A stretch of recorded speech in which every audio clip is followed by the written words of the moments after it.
नहीं डांटते हैं, बरसों बाद हुआ है। जब बरसों बाद हुआ है तभी सोई बिगड़ जाता है पुत्र।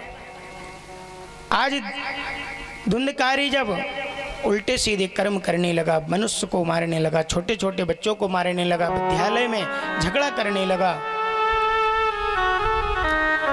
आज आत्मदेव ब्राह्मण के यहाँ पर तो देखिए उराना आने लगा, हे प्रभु तुम्हारा ये बालक हमारे बालकों को सताता है, बालकों को मारता है।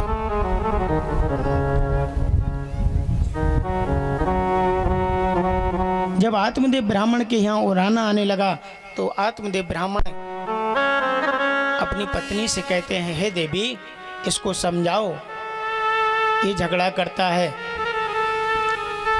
पत्नी कहती है, जब देखो बार बार तुम इसका ताना मारते हो, क्या करूं मैं तो नहीं डांट सकती हूँ। ये वास्तव में बात है, यदि पुत्र बिगड़ता है, पुत्री बिगड़ती है तो माँ के ही लाड़ प्यार से बिगड़ जाती है। क्योंकि पति तो बाहर रहता है, कमाने के लिए जाना है तो 24 घंटे वो घर में नहीं रह पाएगा, और आप घर में 24 घंटे हैं, आप पुत्र को देख रही हैं, लालन पोषण कर रही हैं, आप समझा सकती हैं उसको। आज आत्मदेव ब्राह्मण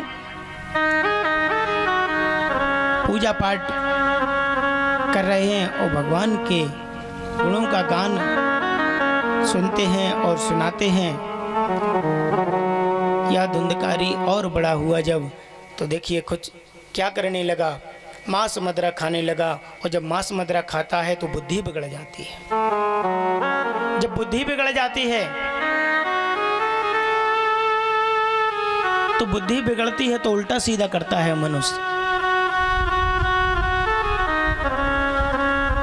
उल्टा सीधा होने लगता है। समझो सो ही हम और आपके जीवन का पतन शुरुआत हो गया।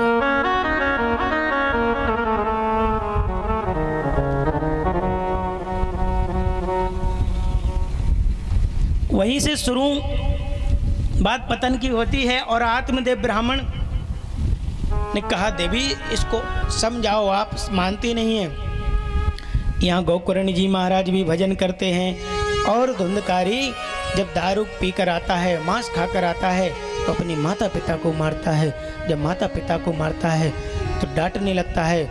वह आत्मदेव ब्राह्मण को मारने लगा तो आत्मदेव ब्राह्मण रोने लगे, उनकी आंखों से आंसू बह रहे हैं।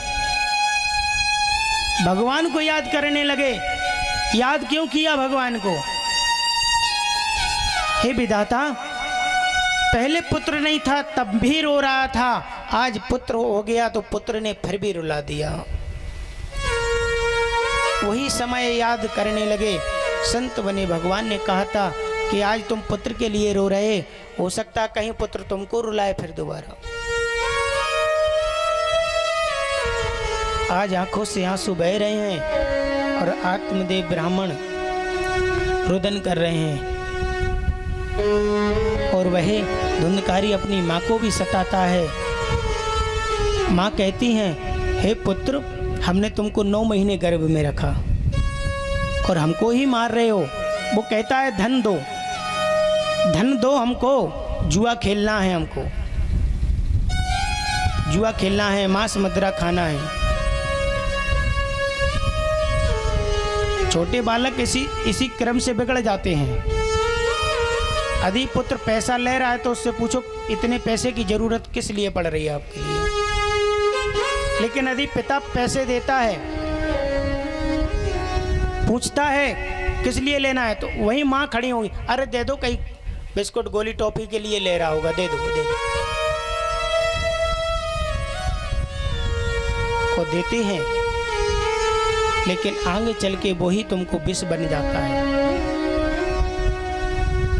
आज धुंधकारी तो देखिए, और जब घर में धन नहीं बचता है, जब घर में धन नहीं बचता है तो पुत्र क्या करता है? चोरी करता है। क्योंकि जो उसको शौक लग गया, उसके शौक की जो पूर्ति होना है तो कैसे होना चाहिए, तो वह चोरी करने लगा और वैश्याओं के पास जाता था, धन को देता था, पूरा धन वैश्याओं को दे दिया।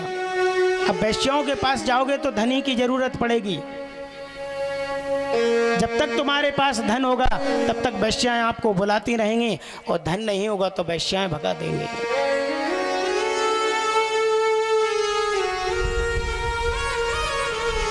आज वैश्याओं के पास जैसे ही धुंधकारी पहुंचा तो वैश्याओं ने कहा, अरे तुम्हारे पास धन नहीं है, जाइए। क्या करना चाहिए? एक दिन उसके हृदय में विचार आया,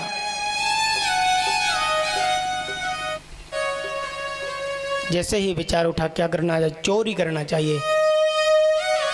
तो कहाँ पहुंच गया? राजा के यहाँ पर।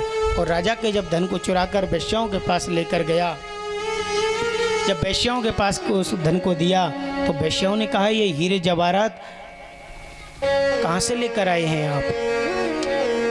तो उसने कहा, धुंधकारी ने, ये राजा का धन है। तो वैश्याओं ने विचार किया कि राजा का धन हमारे पास आ गया और कहीं राजा के संतरी या दूतों ने देख लिया तो राजा हमको नहीं छोड़ेगा, दंड दे देगा। क्या करना चाहिए? देखिए, बुरे का नतीजा बुरा ही होता है।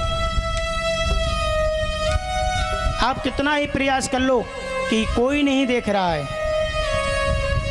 लेकिन भगवान देखता है। तुम किसके साथ कैसा कर रहे हो भगवान सब जानते हैं, सब देख रहे हैं। और पहले तो ऊपर जाकर जो होना था वो होता था, लेकिन आज के समय में कलयुग की ऐसी विटम्बना है कि कलयुग यहीं दिखा देता है। देखते रहो, पड़े रहो खटिया पर, रोटी नहीं मिलेगी, पानी नहीं मिलेगा, तड़पते रहोगे। अब ये मिलती क्यों नहीं है पता है आपको? आप अपने माता पिता की सेवा करेंगे तो आपकी सेवा जरूर होगी। आप अपने माता पिता की सेवा नहीं करोगे, तुम्हारा पुत्र तुम्हारी कर ही नहीं सकता है। आज धुंधकारी को वैश्याओं ने अपने ही भवन में बांध दिया, हाथ पैर बांध दिए और जलते हुए अंगारे उसके मुख में डाल दिए। और वह धुंधकारी चिल्लाने लगा। चिल्लाने क्यों लगा? क्योंकि अकाल मृत्यु मर रहा है, मुख में अंगारे हैं।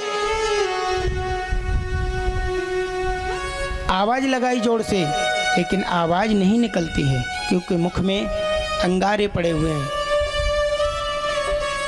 आज वैश्याओं ने धुंधकारी की गोविंदाय नमो नमः कर दी।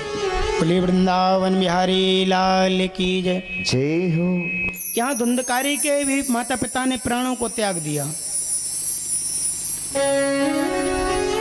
ऐसे पुत्र से ही तो अच्छा है मरना, कि जो राजा की चोरी कर रहा है, अब राजा हमारे पास आएगा।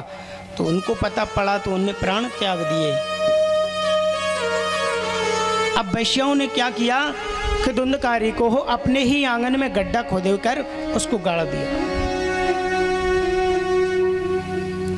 इधर गोकर्ण जी महाराज को पता पड़ा कि मेरा भाई मर गया। आंखों से आंसू बह रहे हैं, प्रभु क्या करना चाहिए? भाई धुंधकारी के लिए गोकर्ण जी महाराज ने पूजा पाठ किया और उसको गया में जाकर पिंडदान किया। देखिए आगे चल के बताएंगे हम आपको पिंडदान क्या है। पिंडदान होता है ये मनुष्य का शरीर।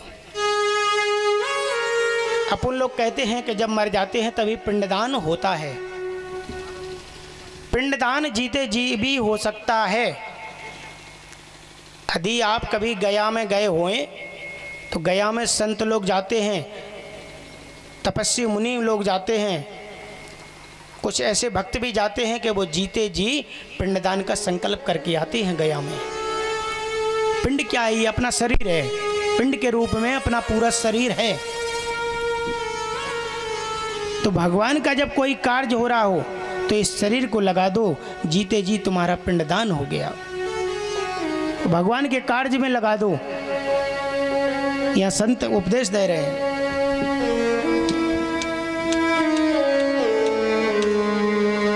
आज जैसे ही गोकर्ण जी महाराज उस गया में पिंडदान करके जैसे ही लौटते हैं और अपने घर को आते हैं,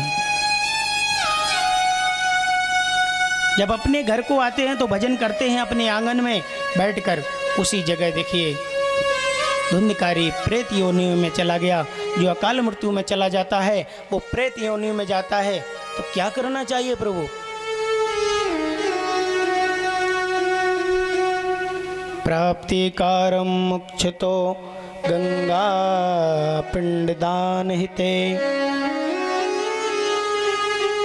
गंगा में जाकर पिंडदान करना चाहिए, मोक्ष हो जाएगा।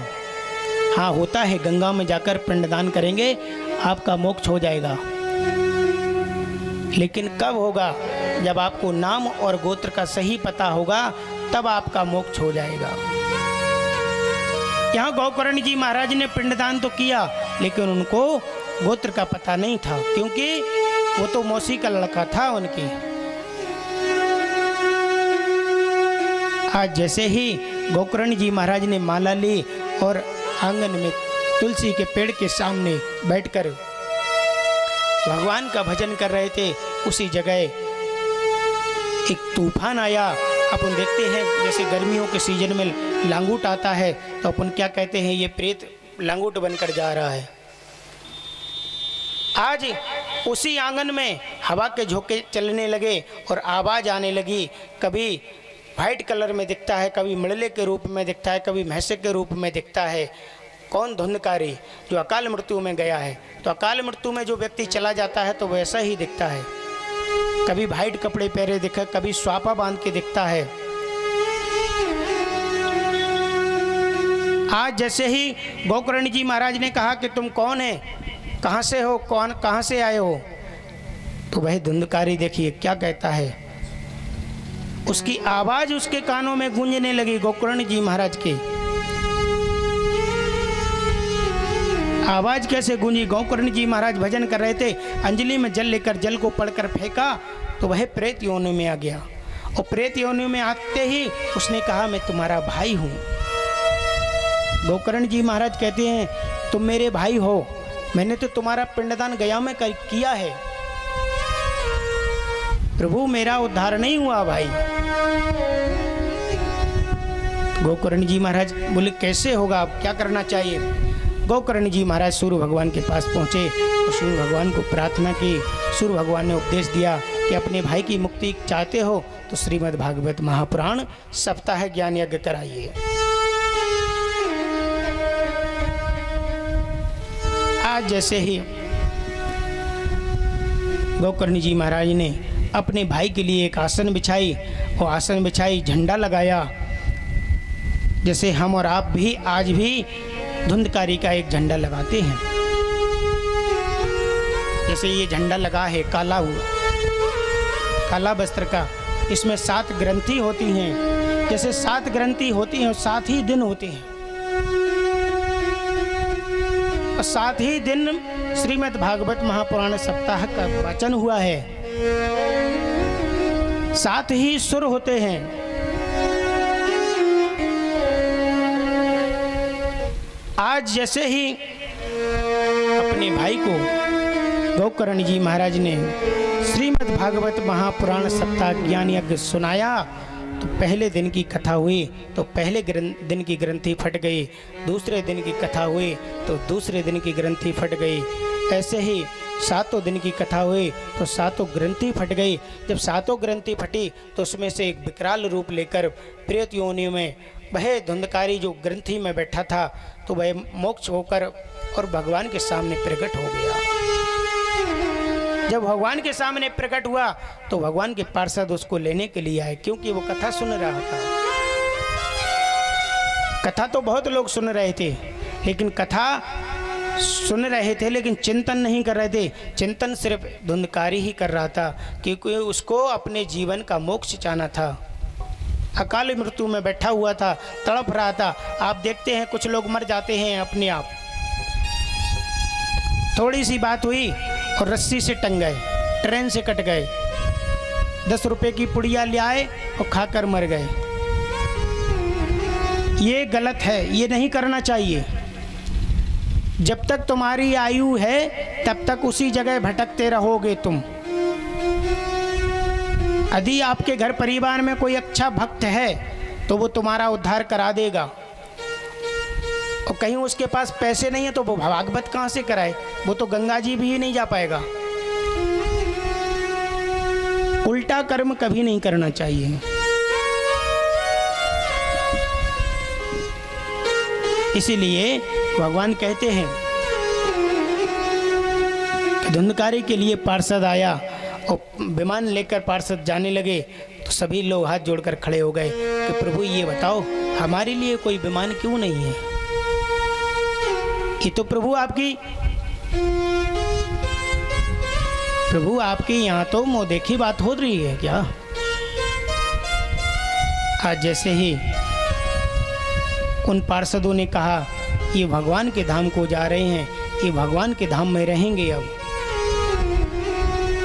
बोलिए वृंदावन बिहारी लाल की जय जय हो। इसीलिए तो भगवान कहते हैं, क्या कहते हैं?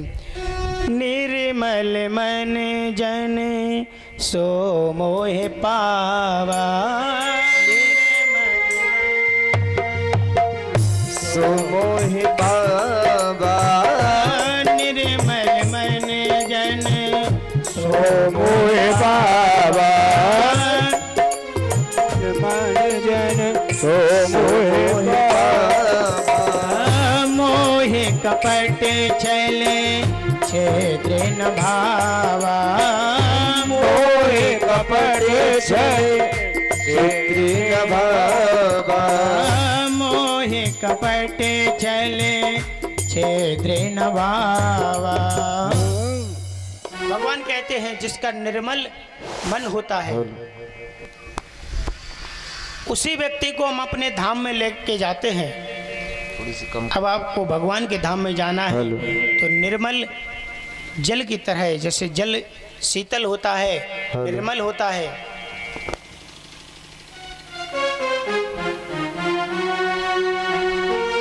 तो भगवान के धाम में जाओगे तो भगवान के धाम में भगवान का भजन करोगे।